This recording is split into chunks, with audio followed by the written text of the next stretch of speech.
Okay, let me see here. I'm trying to find the question earlier. Okay, the tribulation since the temple is being rebuilt. Okay.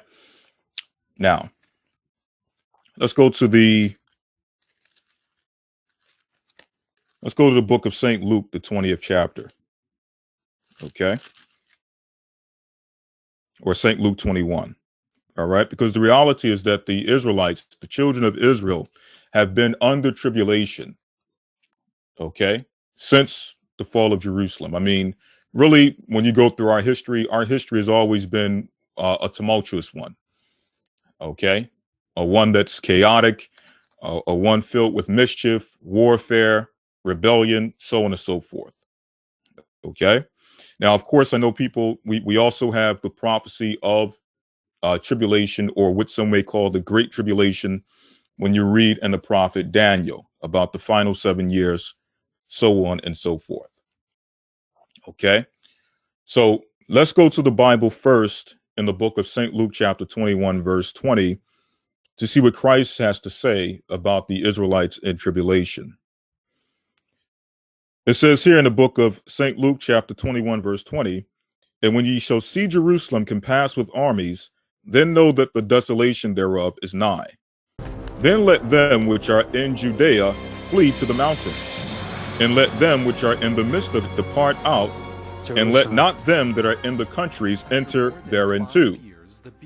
Meaning those who are in the countryside, on the outer skirts, let them not enter into the city of Jerusalem. Verse 22 says, for these be the days of judgment, that all things which are written may be fulfilled. Verse number 23. But woe unto them that are with child, and to them that give suck in those days, for there shall be great distress in the land, and wrath upon this people. And they shall fall the edge of the sword. So first and foremost, it says in verse 23, but woe unto them, meaning trouble or destruction unto them that are with child, and to them that give suck in those days, for there should be great distress in the land, and wrath upon this people. So what our people experienced leading up to 70 AD and during the time of 70 AD was tribulation. Okay, Christ said that there would be great distress and wrath upon this people, or great distress in the land and wrath upon the people. Verse number 24 says, and they shall fall by the edge of the sword, and shall be led away captive into all nations, and Jerusalem shall be trodden down of the Gentiles until the times of the Gentiles be fulfilled. Okay, so this was tribulation that our people experienced leading into 70 AD. And even after 70 AD, there was much tribulation upon the people of Israel. Okay, verse number, well, you can continue reading on, but Christ gives different signs that would take place leading up to, of course, his second coming, but also some of the signs going back to Matthew 24. Some of those signs were also prevalent during the time after his crucifixion, when persecution really started to arise upon those who were followers of Christ. Okay, now,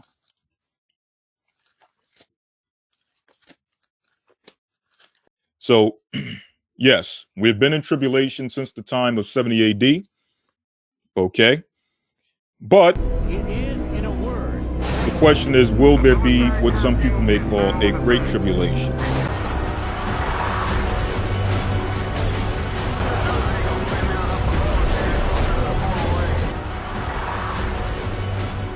Okay.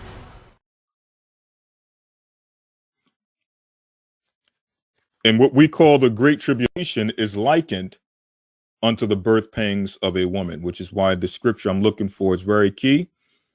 Okay. All right. It'll come to me. Let me go to Jeremiah, in fact, it says here in the book of 2nd Ezra 16, it says, 2nd Ezra 16 and 14, behold, the plagues are sent, shall not return again until they come upon the earth. The fire is kindled and shall not be put out till it consume the foundations of the earth. Like as the arrow which is shot of a mighty archer returneth not backward, even so the plagues that shall be sent upon the earth shall not return again. Woe is me, woe is me. Who shall deliver me, or who will deliver me in those days? The beginning of sorrows and great mournings.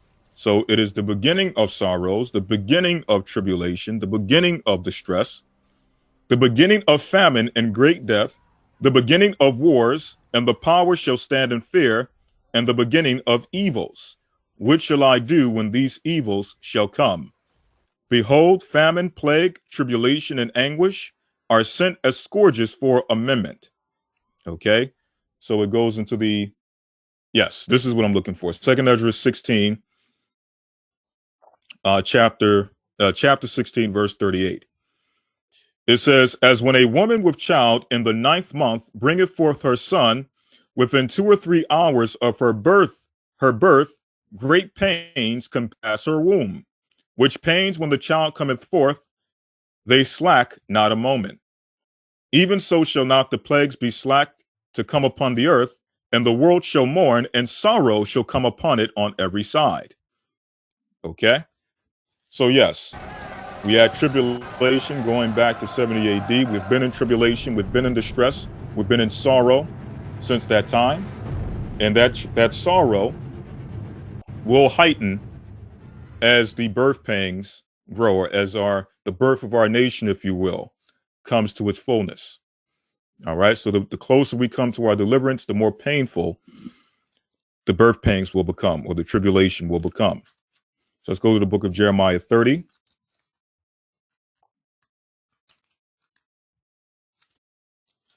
And then we'll go to 1 Thessalonians, the 5th chapter. Okay. Jeremiah chapter 30, verse number 1. In fact, I'll get straight to the point at verse number 4, where it says, and these are the words that the Lord spake concerning Israel and concerning Judah. So the tribulation that we're dealing with is not just the tribulation of the southern kingdom. There's also the tribulation of the northern kingdom. So we know that before 70 AD, the northern kingdom Israelites were already taken out. They were already dealing with tribulation and sorrow, going back to 721 BC. Okay? But again, that tribulation will culminate as time goes on, as time dawns toward the end. Verse number 5 says, for thus saith the Lord, we have heard a voice of trembling, of fear and not of peace. Ask ye now and see whether a man doeth travail with child. Wherefore do I see every man with his hands on his loins as a woman in travail, and all faces are turned into paleness. Alas, for that great day, or for that day is great, so that none is like it. It is even the time of Jacob's trouble, but he shall be saved out of it. So another term for that great tribulation that will come upon the earth is Jacob's trouble. Verse number 8 says, for it shall come to pass in that day, saith the Lord of hosts, that it will break his yoke, that I will break his yoke from off thy neck, and will burst thy bonds, and strangers shall no more serve themselves of him.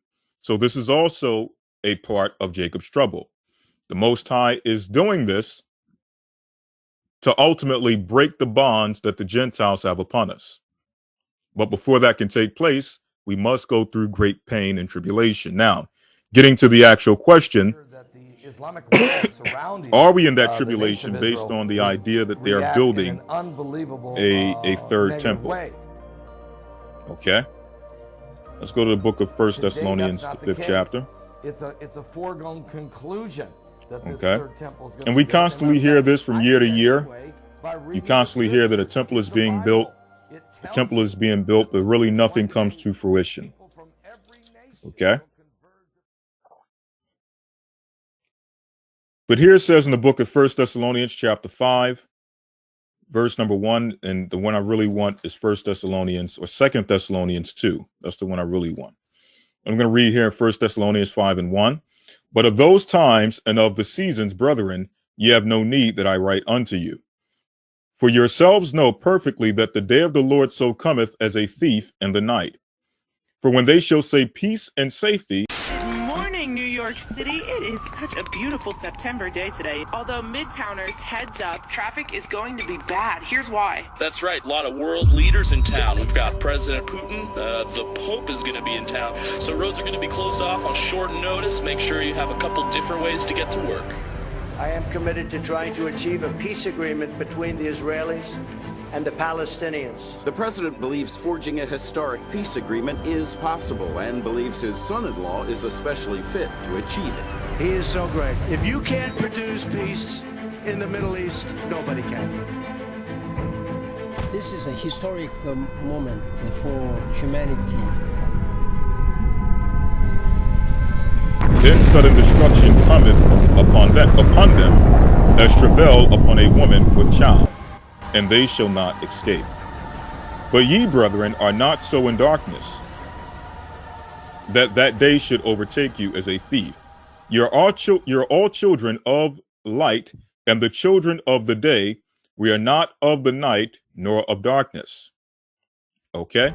So a key point or a key focus of noticing when a time of tribulation is at hand is when they're constantly talking about peace, okay? Peace resolutions, okay? That's a great sign of war or tribulation at hand. 2 Thessalonians chapter 2, verse number 3 says, let no man deceive you by any means, for that day shall not come except there come a falling away first. And that falling away took place in 70 AD. We read that in the book of St. Luke, the 21st chapter, where it told us that they shall fall by the hands of the Gentiles and be led away captive into all nations. Speaking about the children of Israel. Verse number 4 says, who opposeth and exalteth, or it says here, and that the man of sin be revealed, the son of perdition, who opposeth and exalteth himself above all that is called God, or that is worshipped, so that he as God sitteth in the temple of God, showing himself that he is God. More centuries. In Jerusalem, the Maccabees rededicated that temple, and restored Jewish sovereignty in this land.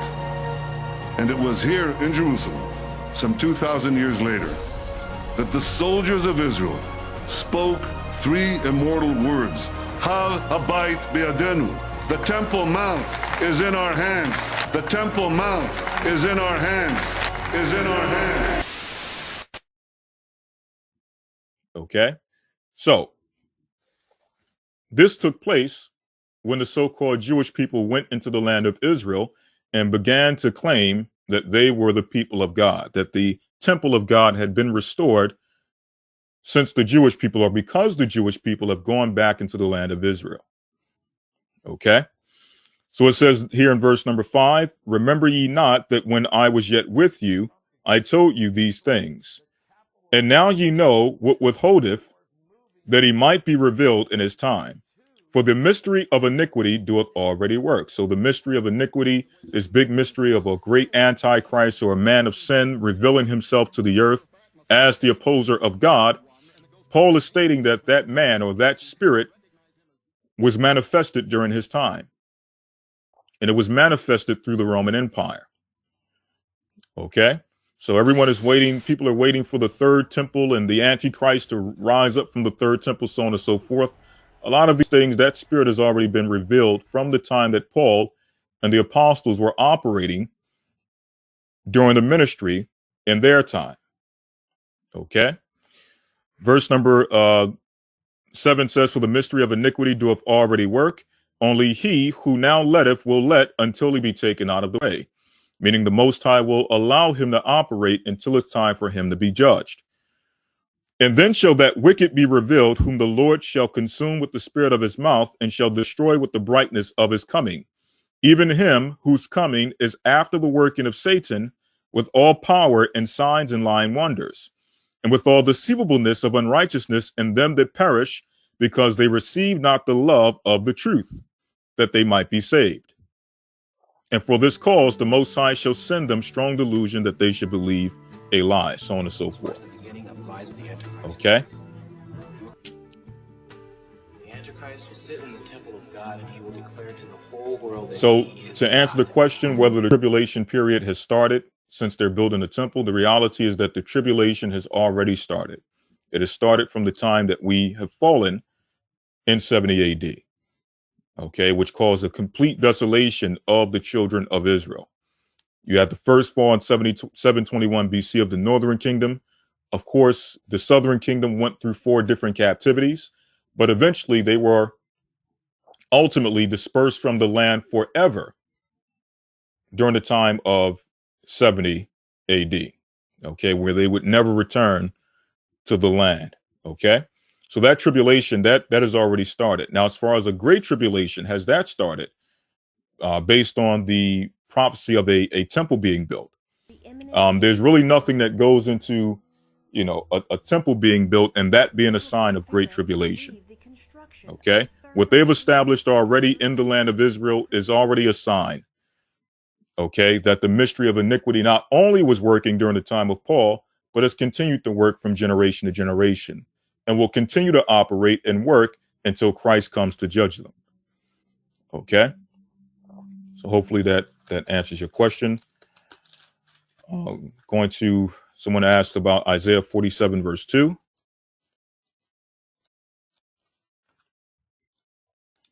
Okay, it says, take the millstones and grind mill, uncover thy locks, make bare the leg, uncover the thigh, and pass over the rivers.